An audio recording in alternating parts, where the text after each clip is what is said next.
I'm a mom and I own some businesses, and I want to do that for a living. Okay.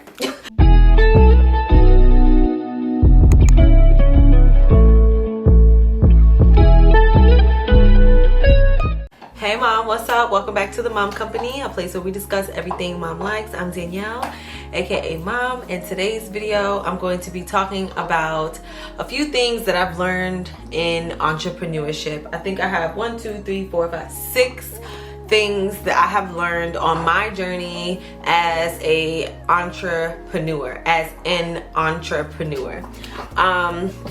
Some of you may know, well, first of all, welcome back to my channel. Welcome back to my corner of the internet. If you are new here, welcome. Glad to have you. If you are interested in lifestyle, beauty, fashion, and a little bit of business content, go ahead and hit the subscribe button down below and make sure you turn on your bell notification so that you never miss an upload from me.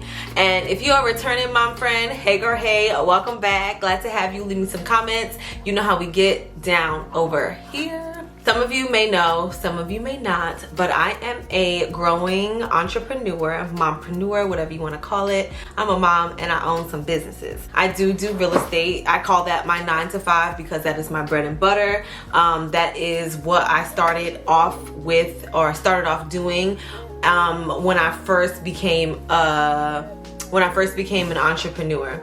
So that's my 9 to 5. I call that my 9 to 5 because I don't really want to do real estate forever. It's rewarding, it's fun, it's interesting, I learn a lot, but my real passion, I like to create content and I want to do that for a living. Okay.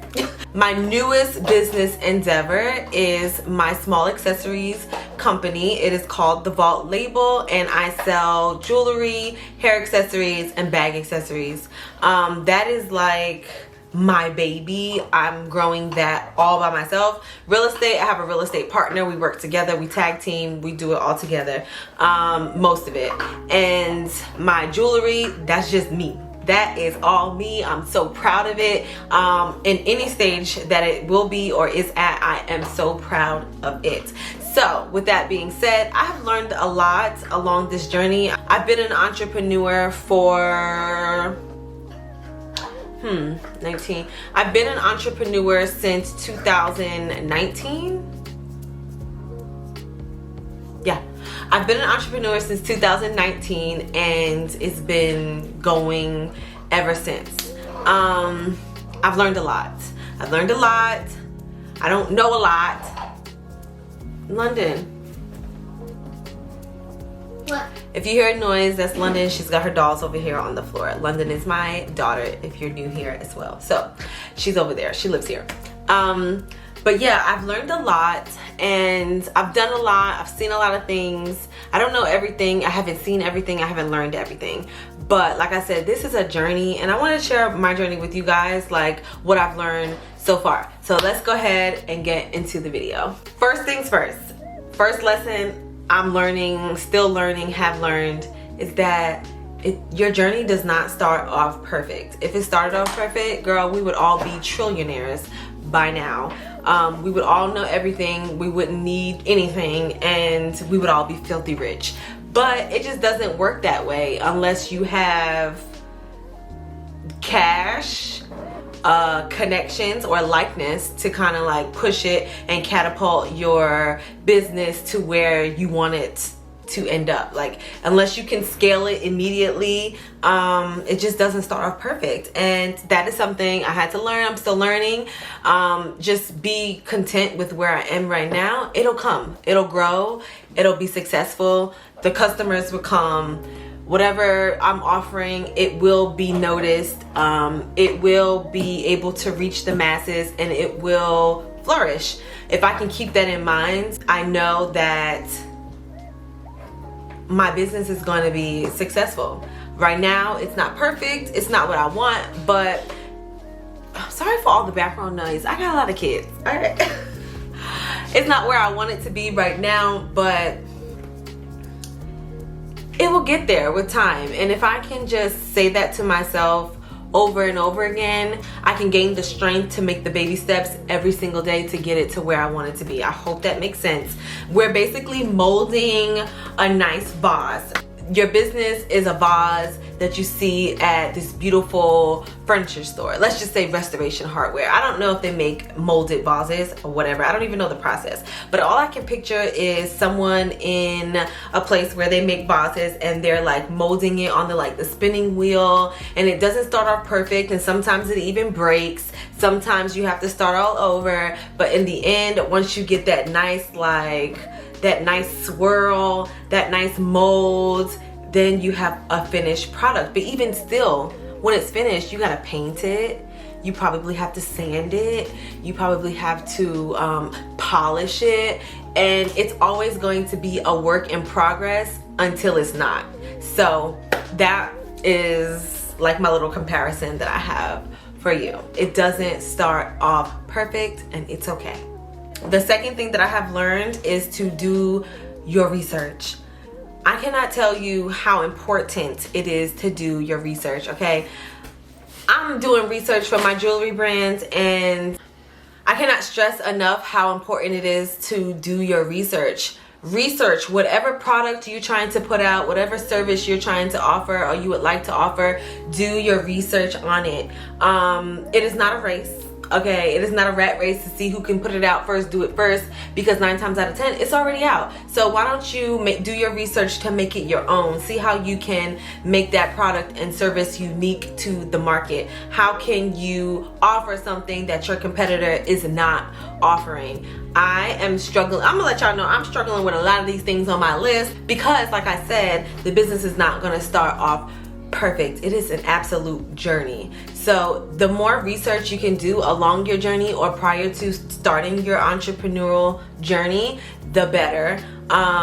For me, I probably could have did more market research on jewelry companies, since that's primarily what I sell. I probably should have. I've learned a lot of things, okay? There are a lot of things I could have researched that I could have avoided. But you live and you learn, and sometimes you have to kind of go through it in order for you to learn the actual lesson. So do your research, do your Googles. I think they say that, the young kids say that. Do your Googles, look it up, watch videos, read books, watch other people that are already doing what you want to do, take inspiration. The third thing that I have learned or am learning about entrepreneurship is that you have to talk about your business. You have to talk about the product that you sell. You have to let people know that you even exist. They're not gonna know. I remember when I think I was in training for like a call center job for a cable company, and they were talking, we were in training, and they were letting us know that the largest form of marketing is word of mouth. Once you open up your mouth to tell your friends that, "Ooh, I like this. Ooh, you should get this. Ooh, look what I found," it starts like a chain reaction of your friends either purchasing or telling their friends, and then word travels so fast.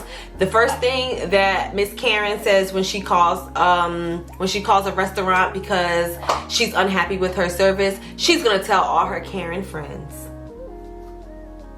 because she knows the power that lies in the tongue. Once you start speaking about something and gushing over it, and people can see the passion, people can see the hard work, and people can understand your brand story, they can understand where you're coming from, it makes them want to support more. So talk to people about what it is you offer. Talk to them about what you sell. Let them know how you started your business. Let them know your brand story, what it means to you. Let them know about your ish, okay? Because they need to know. And if you don't tell them, no one else is starting this business but you, how are they gonna know?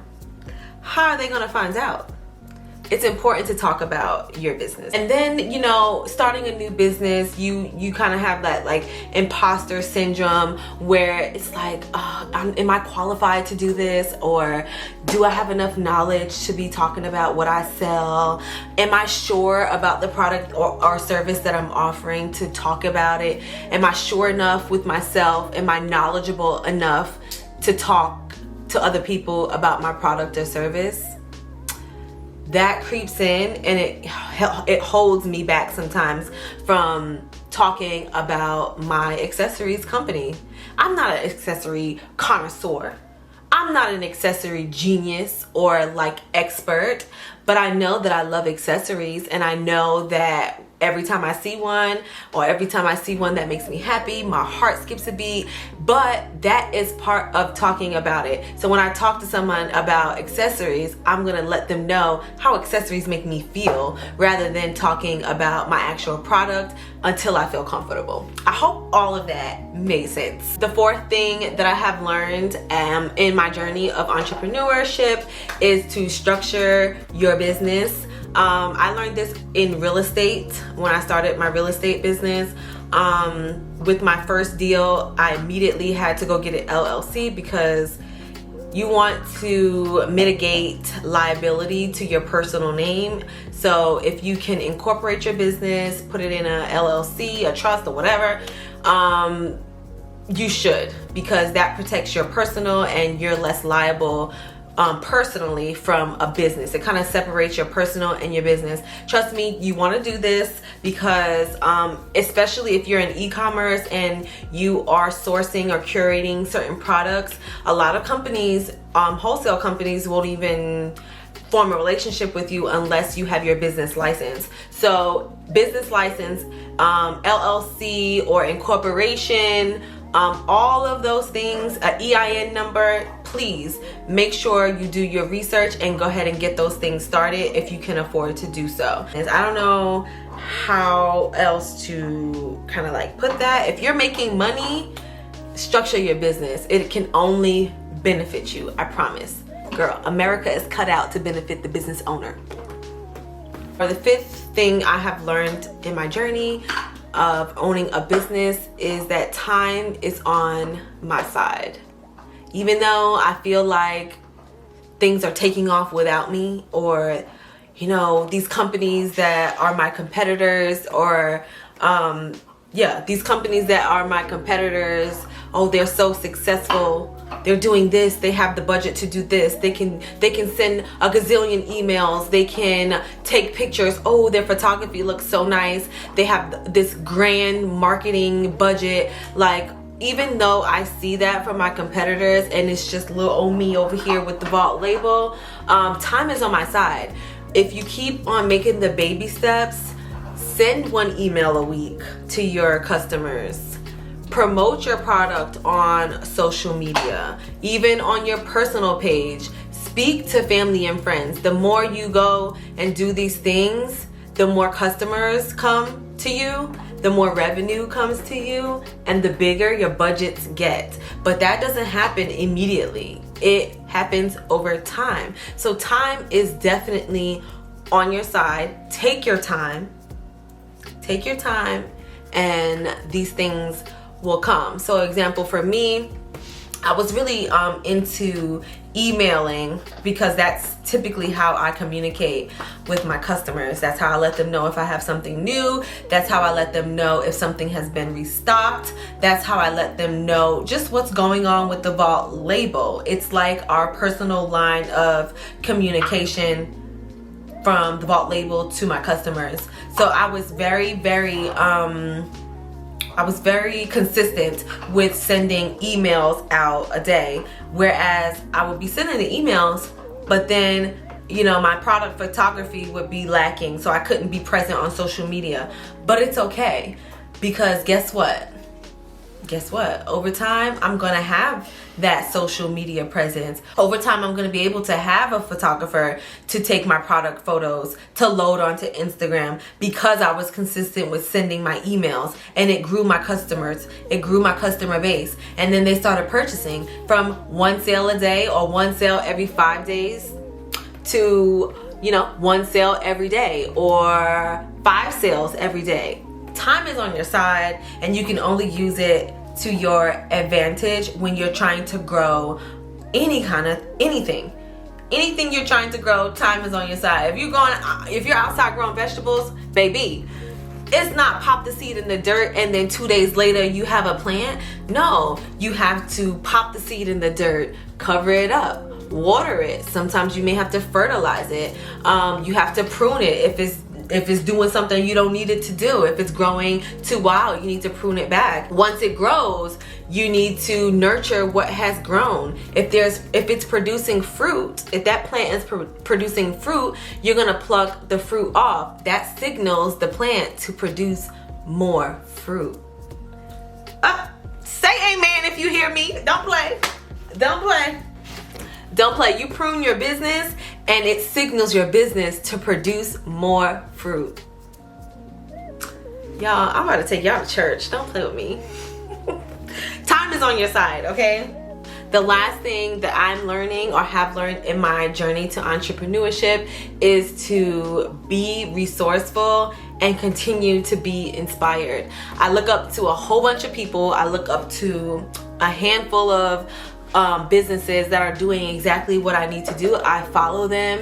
I see how they move and I try to mimic that without copying it. I continue to be inspired by that. I draw inspiration. I will pin it on my Pinterest board and refer to it a lot. I refer to it a lot. I'll store it in my memory bank, and it kind of like spurs my own mini ideas or big ideas. If I see something, if I receive an email from my favorite accessories company, I'm like, oh, that looks nice. I love how they did XYZ. If I'm ordering a package, if I'm ordering something from a company, the package comes in and I love the packaging. I love how they presented my purchase to me. I'm gonna take note of that and use it as inspiration for my own business, because we are consumers first, all right?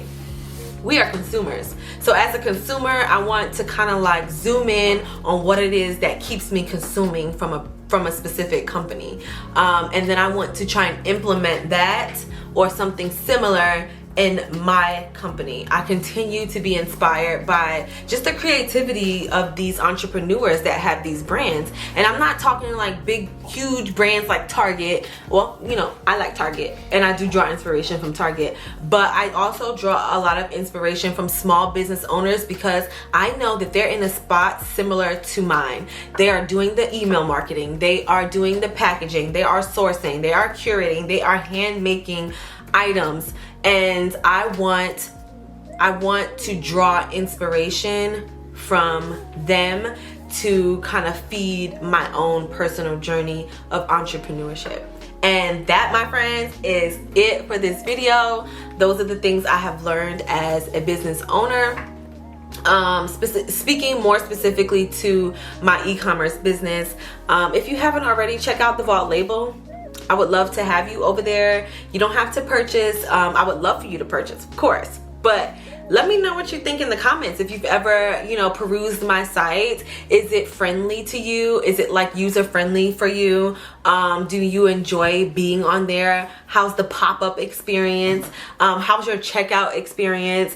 What emails have you received from me? Like, let me know. If you are my customer, let me know in the comments how you've been liking what I've been putting out from the Vault label. But I hope this video was also helpful to you. If you are on your own entrepreneurial journey, if you are a mompreneur, if you're a boss mom like me, let me know how else I can assist you, what videos I can make to help you, because I'm not necessarily where I want to be. Like, I'm not an OG in the game, but I do know a few things, and I feel like sharing is caring. I want to make sure my mom friends are straight with their businesses, and we can all, you know, help each other in this community. If you have tips, if you own a business, make it known in the comments so that we can all learn from each other. I will catch you guys in the next video.